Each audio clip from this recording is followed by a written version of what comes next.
What's up, guys? A lot of you guys have been saying to make a follow-up video about LeBron's basketball IQ and do a more in-depth breakdown of his game footage. As many of you know, LeBron is back, and Nick Wright and Chris Broussard and many others were saying things like the King is back and talking about how the Lakers really need LeBron even though they had a winning record with Luka and LeBron out with Austin Reeves balling, and they're in the top 4 in a loaded West without LeBron since Luka has come back. Now I want to be clear, I really think that LeBron could help the Lakers a lot if he agreed to run the pick and roll with Luka as the roller, played 22 minutes a night, and focus on playing great help defense. But based on his long track record, I wasn't sure that would be the case. A lot of people praise LeBron based on stats, which of course LeBron is well aware of, and a lot of people hate on LeBron because of the things he says in interviews and the Machiavellian actions he engages in behind the scenes. Let me get to LeBron. I don't like his not a little bit. You do not understand the links this man would go to. This dates back more than a decade. I believe he's one way publicly, he's another way privately. You know, he might not be interviewed and he might not be quoted, but the things he says and the things he has said to people, it's gotten back to me. The things that he's tried to do, if it were up to him, I wouldn't be where I am today. It's some low.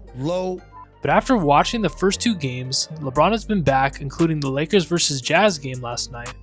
I decided to do an in-depth coaching breakdown of how he's doing and try to cut through the narratives on both sides and show how he's actually playing. If you're a real basketball fan who loves to think the game and you're not just a narrative and stat Twitter guy, this video is for you. Let's get into it. So here's the first clip, and guys, this has been a running theme the first 2 games. Luka drives left on the pick and roll, and to be fair to LeBron, Austin Reeves struggles with this at times also. In the NBA, the best thing you can do when you're playing with a ball-dominant player like Luka is when he starts to get downhill, you have to move your feet. Rui has to cut to short corner here, and LeBron needs to slide down farther to the wing. In the NBA, it's all about making your man, who is the help defender, have to choose to either help or guard you. If you just stand there while Luka is getting forced out on the pick, you are giving him nowhere to go. Shout out my boy Awful Coaching, you guys should subscribe to him. He hates drop coverage and for good reason. Nurkic here hedges beautifully and knocks it out. Now this is another theme in this video. Could LeBron have gotten that ball? Probably not. But come on, man, you're getting paid $53 million and we're pissed that they didn't extend you. You're taking minutes from Vando and Jake LaRavia. You gotta be hustling more than that. Now here's the next clip. LeBron gambles for the steal, knowing he isn't planning on fighting over screens anymore. As a coach, I have an issue with that. It's bad and undisciplined, but it is what it is. What I have a much bigger issue with is after. He completely sells out Ayton to deal with the 2v1 and starts taking off to go get the cherry pick ready. Another theme of this video. Nurkic, of course, makes the 3. His 2 criticisms in Portland was that he was a bad and pick and roll defender and he couldn't stretch the floor. Credit him for showing improvement in both of those things in these 2 clips. I want you guys to watch Ayton's reaction here. We've all played with players that are going to leave us out to dry guarding 2-on-1s like LeBron just did. And we've all played with emotional players like Ayton. These types of plays are the number one way to alienate and discourage players like Ayton. Here's the next clip. If you watch the game, this is another theme in the video. Keontae George, who has made huge strides this offseason, shout out to him, is driving the lane. LeBron is essentially face guarding Lauri Markkanen.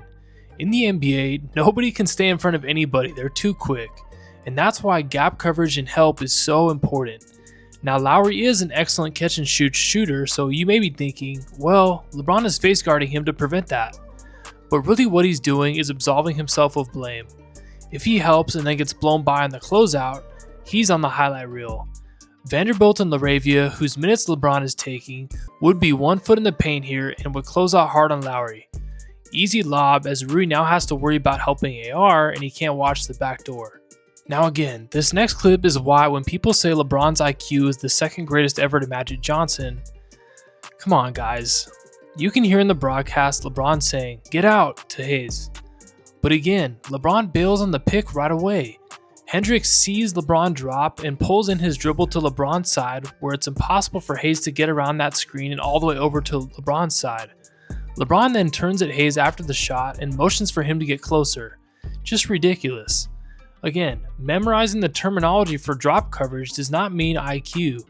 Having an elite feel for the game and realizing what bailing out does to Hayes is true basketball IQ. Again guys, this is just lazy and selfish, I'm sorry. Again, nobody can stay in front of anybody in the NBA, it's about help defense. Look at this.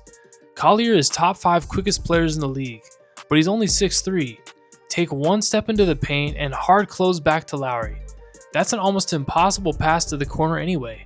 LeBron will say in the film session that he's got to stay home because Lowry's a shooter, but that's an easy help and recover. Now yet another theme if you watch the game. I hope he hasn't infected Austin Reeves as well with this. The Lakers playing 3-on-5 here, good contest from Ayton, and LeBron is out cherry picking for the easy 2. These types of shots were 6 of his 18 points tonight. Now here's the help and recover issues that we saw constantly. A rookie will get benched for not having one foot in at the top of the circle here. Ayton is nervous to play hedge because the pick was so high and Keontae is so quick.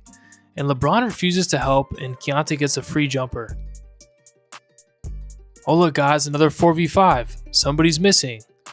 Oh, there he is. Now here, I'm slightly more empathetic to LeBron because the Lakers are up by 11. The only way the Jazz come back here is if they get hot from 3. But again, I'm telling you, Keontae is explicitly attacking to his right because he sees how LeBron is playing D. Now this is the same issue as before. Luka is driving and LeBron stays in the corner, hands on his hips, too tired to cut backdoor, but he doesn't want to come out of the game because it's crunch time. Luka stops to do his usual complaining to the ref after losing it and still gets back before LeBron. Look at this, 3 Lakers that hustled on the baseline and their 2 superstars not even to half court even though it's crunch time. Now most of my issues with LeBron this game was on hustle and defense, but he took the air out of the ball in this possession and waited until it was too late to swing to Reeves and takes terrible shot selection. Keontae George is shoved by Marcus Smart on the inbounds, a good veteran move, but that easily could have been called and sent this game to overtime. Now, if LeBron set aside his ego and played 22 minutes, he can still be a great connector of offense when he's actually moving his feet, attacking the rim, and surveying the floor for shooters. But unfortunately so far, the lack of IQ and effort on defense and 0 off-ball cutting despite still being 6'8 and 260 are hurting the Lakers. I hope some of it's fitness, but honestly guys, there was a lot of signs of this in the past couple years as well. Guys, this is a thing I want everyone to understand. If you're playing 30 plus minutes in a 48-minute game, every single young and hungry player on your team is trying hard on defense and disciplined in gap coverage and help defense, and one player is not. That's a weak link giving driving lanes to everybody for 30 minutes worth of possessions out of the 48. That adds up so much. So many players in the G League can't even get off the bench because they don't have this skill down. This game was won by only 2 points. LeBron was a -14. When I have the ball at the top of the key, I'm literally looking to see which help defender is in the wrong position behind my man, and I immediately attack that side.